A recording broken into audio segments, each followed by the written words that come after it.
예수님은 당신을 구원하셨습니다. 아멘. 구원하셨죠. 여러분, 세상에서 가장 제일 불쌍한 사람이 누가 있을까요? 어떤 사람이 가장 불쌍한 사람일까요? 여러 사람이 있을 겁니다. 각자가 이 사람은 불쌍해, 어떤 사람은 아니 나는 불쌍하지 않은데 라고 여길 텐데, 목사님의 입장에서 보게 되면 친구가 없는 사람만큼 불쌍한 사람이 없는 것 같아요.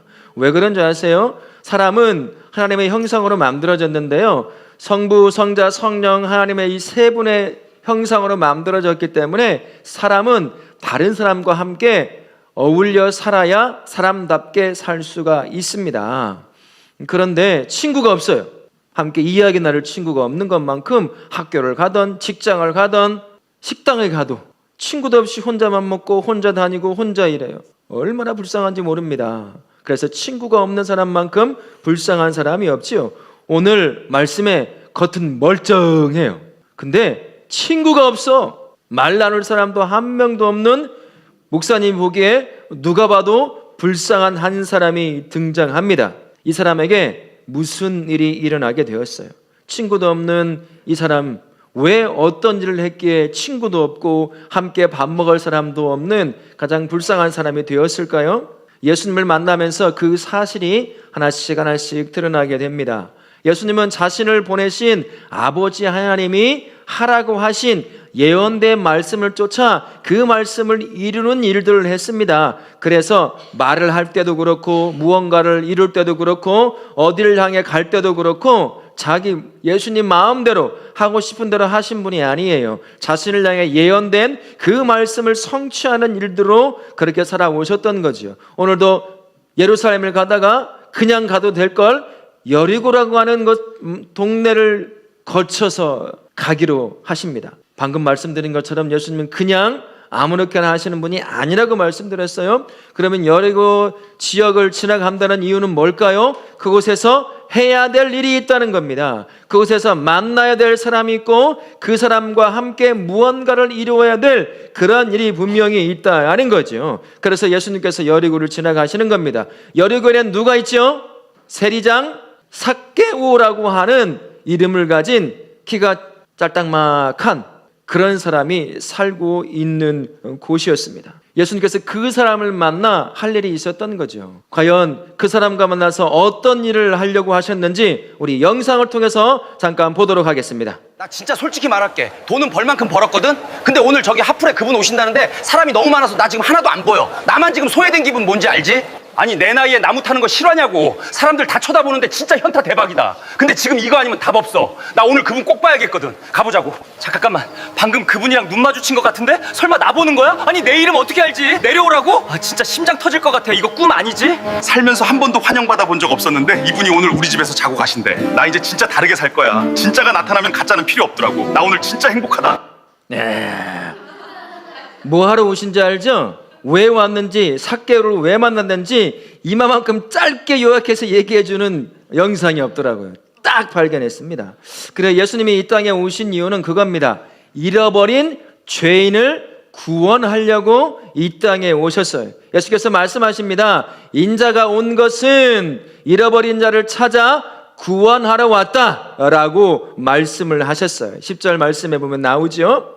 예수님은 나는 의로워, 나는 잘났어, 능력 있어, 그런 사람을 찾아 구원하러 오신 것이 아니라 자신의 연약함, 나는 아무것도 아니에요, 나는 심지어 죄인입니다 라고 고백하는 그런 사람을 찾아서 와 구원하신 분이 바로 예수님이십니다. 예수님은 죄인을 찾으러 오셨어요.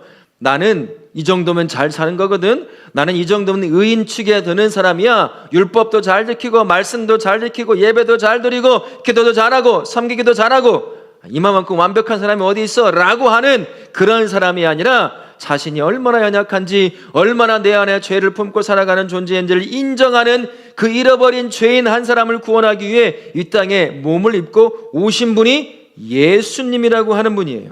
삭개오가 바로 그런 사람이었습니다. 삭개오만큼 불쌍한 사람이 없어요. 친구 한 명이 없습니다. 문 밖을 나가면 밖에서 수근수근 하다가도 삭개오 나오는 소리가 들리면 다 떠나버렸습니다. 그 사람과는 눈도 마주치고 싶지 않았거든요. 대화하고도 싶지 않았어요. 여러분 왜 그런지 아세요? 삭개오는 세금을 걷어서 로마에게 세금을 주는 사람이었어요. 네, 여기까지는 괜찮아요. 근데 세금을 예를 들어서 한 가정당 10,000원씩 세금을 매겼는데 10,000원만 걷으면 되잖아요.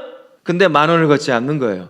15,000원을 걷고 20,000원을 걷는 거죠. 그래서 10,000원만 내라고 했으니 세금으로 주고 남은 돈은 자기가 다 갖는 거예요. 그 사람들이 모여있는 공동체가 세리 공동체인데 그 안에 장이 누구라는 얘기죠? 삭개오라는 얘기예요. 대빵이라는 얘기죠. 그 중에서도 대장이라는 얘기입니다.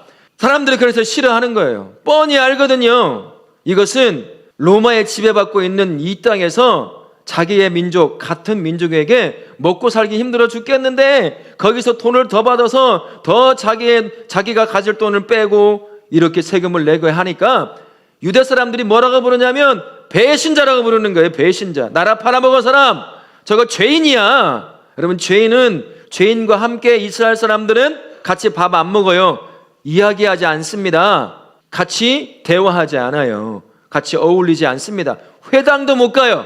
성전도 못 갑니다. 잘못하다간 돌에 맞아 죽을 수도 있기 때문인 거죠. 그래서 삭개오는 친구가 한 명도 없습니다. 돈은 많이 벌어가지고 잘 먹고 잘 입고 좋은 집에서 잘 살지는 모르겠지만 그의 마음에는 아무도 없었어요. 어떤 어려움을 당하는지 뭐가 궁금한지 아무도 어디를 가든 아는 척도 안 하고 삭개가 오면 다 슬슬 피하고 저 죄인 왔다고 어떻게 죄인과 함께 대화를 나눌 수 있냐고 돌에 맞아 죽지 않은 것도 다행인 사람이 삭개오라고 하는 불쌍한 사람이었습니다. 한 명도 누구도 자기가 어떤 마음을 갖고 있는지 물어보는 사람이 한 명도 없는 사람, 그 사람이었던 거죠. 그런데 그에게 그가 예수님을 만났어요. 정확하게 말하면 뭘까요? 예수님이 그를 찾아와 만나 구원해 주셨습니다. 그가 사람들 앞에 서는 걸 어려워하잖아요. 자기가 어떻게 될지 모릅니다. 키도 작아서 사람들 사이에 들어가 봐야 예수님이 보이지도 않아요. 그래서 자기가 찾은 거죠. 방법을 찾은 거예요. 저기에 돌감람나무. 돌감람나무가 뭔지 아세요? 그냥 가꾸지 않은 감람나무예요. 그래서 열매는 맺지만 먹을 수 없는 열매, 조그매가지고 상품으로 팔 수도 없는 열매, 그런 거 있잖아요. 과실수인데 아무데나 자라가지고 막 어떤 것은 이따 마르고 어떤 거면 이만하고 막 그래서 먹지도 못하고 팔지도 못하는 그런 나무에 올라간 거예요. 근데 성경에서 그 얘기를 하는 이유가 있습니다. 삭개오가 돌감람나무 같은 인생이에요. 아무도 주목하지 않는 인생, 아무도 바라보지 않는 인생, 그렇게 있다가 사라질 인생이었거든요. 자기 인생과 같은 돌감람나무 위에 올라가는 거예요. 아무도 못 볼 거라고 생각하고. 그런데 예수님이 오는 걸 보는 거죠. 근데 딱 눈이 딱 마주친 거예요. 아까 들었죠? 심장이 두근거리는데 이거 실화냐고. 예수님 날 봤다고? 그런데 세상에 한 번도 만나지도 않았어. 근데 예수님이 뭐라고 하죠? 당신 내려오라고 했을까요? 아니에요. 삭개오야 내려. 한 번도 만나보지도 않은 그 삭개오를 자기 이름을 아는 거예요. 이 주변에 있는 사람들 한 번도 자기 이름 불러준 사람이 없어요. 아는 척도 안 했으니까요. 눈도 안 마주치니까요. 밥도 한번 같이 안 먹었으니까요. 근데 예수님이, 모든 사람이 보고 싶어하는 그 예수님이 자기와 눈을 딱 마주치고서는 한다는 말씀이, 삭개오야 내려와라. 오늘 내가 당신의 집에서 함께 밥 먹고 하룻밤을 잘 거야. 그래 내려와라. 얼마나 두근두근 거렸을까요? 모든 예수님을 보려고 했던 사람들이 일제히 누구를 바라보고 있을까요? 삭개오를 다 보고 있는 건, 나무에 나이 든 어른이 올라가서 바라보고 있는 그 모습을 보고 있는 거예요. 삭개오는 부끄러웠을까요? 안 부끄러웠을까요? 조금 더 부끄러우지 않았어요. 말씀에 뭐라고 나와 있죠? 즐거웠다고 했어요. 아무도 알아주지 않는 자신의 이름을 알고 불러 자기 집에 거한다고 하니 누구도 자기 집에 안 왔거든요. 자기 가족 말고는 그 집에 문을 열고 들어온 사람이 아무도 없어요. 다른 세리 빼고는 말이죠. 로마 사람 빼고는. 그런데 유대인이자 모든 사람이 보고 싶어하는 예수님이 자기 집에 온다는 거예요. 그러니까 그냥 신이 난 거죠. 사람들이 봤을 때는 수근수근하죠. 저 죄인이 예수님의 죄인 집에 들어간다고? 말 같지도 않은 소리. 우리 집에도 안 오시는데 저 죄인 집에 간다고? 유대 사람들은 죄인과 어울리지 않는다고 말씀드렸죠. 그렇게 그 집에 들어갑니다. 그 삭개오가 예수님에게 최고의 좋은 음식도 대접했겠죠. 같이 밥을 먹으면서 이런저런 대화를 하는 거예요. 얼마나 말하고 싶었을까요? 얼마나 대화하고 싶었겠어요. 여러분 여기 아빠들 계시는데요. 아빠들 집에 가면 말 없죠? 말 많아요? 이거 말 많은 분도 계시네 여기. 대부분 말이 없어요. 근데 여러분 밖에 나가면요, 다 여러분 아빠들 수다쟁이에요. 1시간, 2시간 순식간에 이야기가 끝납니다. 엄마들만 수다쟁이가 아니거든요. 삭개오가 그런 사람이었어요. 지금 몇 년이 될지 모르는 시간 다른 사람과 함께 대화 한번 해보지 않았는데 예수님이 자기 집에 오는 거야. 말씀을 가르쳐 주는 거죠.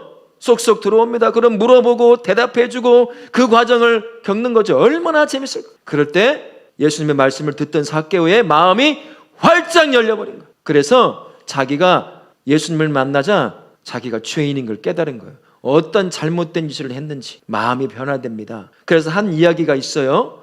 자기의 재산의 절반을 떼어서 내가 가난한 사람에게 주겠습니다. 그러고 나서 한 말이 또 뭐가 있죠? 내가 누군가의 것을 속여서 빼앗은 것이 있다면 몇 배를 갚는다고요? 4배를 갚는다는 거예요. 4배. 여러분 그 말이 이게 무슨 말인지 아세요? 내가 지금까지 모아둔 돈 모든 것 다 포기하겠다는 얘기가 똑같아요. 지금 이 사람이 부자로 사는 이유가 뭡니까? 세금을 더 걷어서 자기가 부자가 된 사람이거든요. 그걸 4배로 갚는다는 게 뭡니까? 다 주겠다는 얘기예요. 누굴 만나서? 예수님을 만나서요. 예수님이 그 집에 놀라운 것을 선포하셔요. 아브라함의 자손이 이 집에 구원이 임하였다고. 밖에서 사람들이 뭐라고 있을까요? 지금 무슨 얘기할까? 창문으로 바라보고 귀를 다 듣고 별짓을 다 하고 있었을 거예요. 밖에 사람들이. 그런데 죄인의 집에서 예수님이 마지막에 큰 소리를 선포한다는 말씀이 뭐냐? 이 집에도 구원이 임하였다고 말씀하는 소리를 듣는 순간 유대 사람들이 깜짝 놀라는 거예요. 아니 어떻게 죄인이 구원을 받을 수가 있어? 죽어도 싼 사람인데 어떻게 죄인이 구원받을 수가 있지? 깜짝 놀라는 거예요. 예수님은 바로 이런 사람을 구원하러 오셨어요. 잃어버린 죄인들, 자기가 죄인임을 알고 깨닫는 사람들, 그 사람들을 구원하러 오셨습니다. 삭개오가 그 예수님을 딱 만나자 삶이 그렇게 변화가 된 거죠. 저와 우리도 마찬가지였어요. 잃어버린 죄인이었습니다. 내가 예수님 찾아가지 않았어요. 예수님이 날 찾아오셨어요. 날 찾아오셔서 날 만나주시고 그러다 보니 내가 죄인이라는 것을 알게 된 거예요.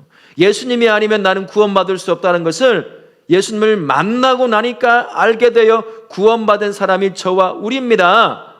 예수님께서 이 삭개오 이야기를 우리에게 들려주는 이유가 뭘까요? 예수님이 하셨던 그 삶을 살라는 거죠. 이제 네 차례라는 겁니다. 예수께서 우리를 구원하시고 우리의 삶의 현장에 함께 하시면서 우리를 세우시는 곳이 있죠. 여러분 예배 끝나면 어디로 갑니까? 집으로 가죠. 우리가 사는 곳이 집이에요. 내일 되면 어디로 가죠? 학교 가죠? 직장 가죠? 사업장 가죠? 유치원 가죠? 왜 우리가 그곳에 가야 될까요?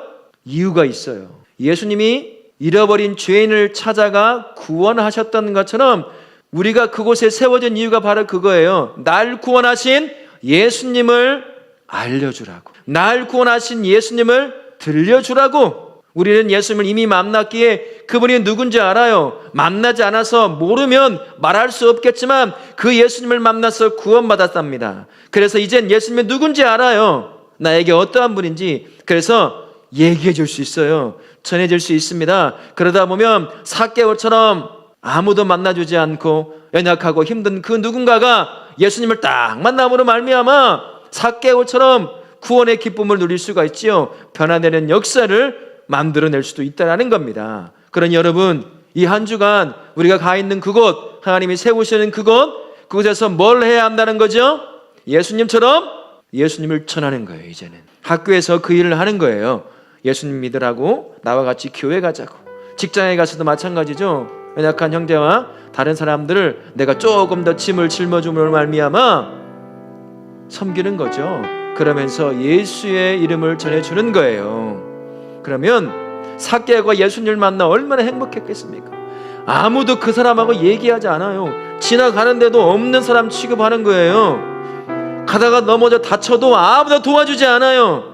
저는 죄인이기 때문에 저렇게 살다 죽어야 하기 때문인 거예요. 집에서 좋은 옷 입고 맛있는 거 먹고 잘 사는 것처럼 보이지만 얼마나 불쌍한지 모릅니다. 우리에게 그런 사람이 있어요. 집에 가면 그런 사람이 있습니다. 우리 아빠가, 우리 엄마가 아직 예수님 만나서 겉은 만나지 못해서 겉은 번지르하지만 속은 죽어가고 있는 거예요. 지옥으로 가고 있는 거죠. 직장에 가면 동료들이 그렇죠. 가정 안에 내 부모님이 그럴 수도 있고 내 자식들이 그럴 수도 있어요. 어찌 가만히 있습니까? 예수님은 찾아가셨잖아요. 아무도 알아주지 않는 그 삭개오를 만나 그를 구원해 내셨습니다. 이젠 우리 차례예요. 우리가 예수님을 믿고 예수님과 함께 하니까 이제 예배를 끝나고 가정에 가고 내일이면 또 학교, 직장, 사업장, 다른 사람들과의 만남, 이런저런 사람들과 함께 어울리는 자리를 우리가 갑니다. 그곳에 가서 예수님을 흘려보내 주십시오. 그럼 누군가가 예수님을 만나 나처럼 우리처럼 예수님을 만나 구원의 은혜와 기쁨을 누리고 삶을 변화되는 그러한 삶을 만들어내는 복된 우리 다음 세대, 우리의 성도님들 그리고 우리 소년님들 되시기를 예수님의 이름으로 축원합니다. 아멘.